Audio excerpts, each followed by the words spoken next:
বাংলা গানের এক সোনালী অধ্যায়ের নাম ফেরদৌসী রহমান।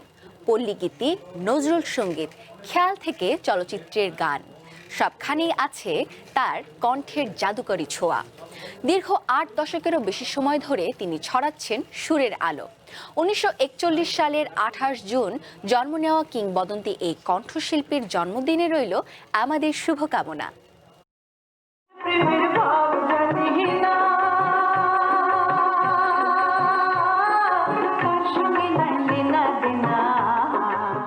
তিনি কেবল একজন কণ্ঠশিল্পী নন, তিনি বাংলা গানের এক জীবন্ত ইতিহাস।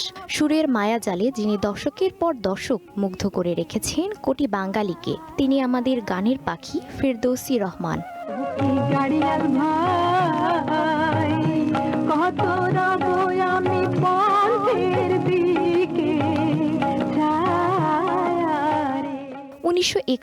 সালের ২৮ জুন জন্ম নেয়া এই শিল্পী পারিবারিকভাবেই বেড়ে ওঠেন সুরের আবহে।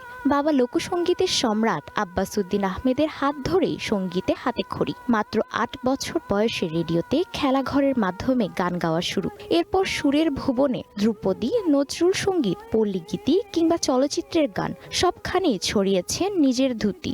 আমি একসময় খালি গানই গাইতাম। ১৯৬৪ সালে বাংলাদেশ টেলিভিশনের উদ্বোধনী অনুষ্ঠানে গান করেন। এরপর বিটিভির জনপ্রিয় অনুষ্ঠান এসো গান শিখি আয়োজন দিয়ে কয়েক প্রজন্মের কাছে তিনি পরিচিতি পান খালামণি হিসেবে। শুধু গায়িকা নন, বাংলাদেশের প্রথম নারী সঙ্গীত পরিচালক হিসেবেও ইতিহাস গড়েছেন ফেরদৌসী রহমান। মেঘের অনেক রং, সেটা মুক্তিযুদ্ধের উপরে আর কি, ওটার জন্য আমি ন্যাশনাল অ্যাওয়ার্ড পেয়েছিলাম। হ্যাঁ, চলচ্চিত্রের প্লেব্যাকেও তিনি ছিলেন একচ্ছত্র রানীর মতো। বাংলা ও উর্দু চলচ্চিত্রে তার গাওয়া অসংখ্য গান আজও হয়ে আছে কালজয়ী। পল্লীগীতিকে শহুরে মধ্যবিত্তের ড্রয়িং রুমে পৌঁছে দেওয়ার মূল কারিগরও এই ফেরদৌসী রহমান।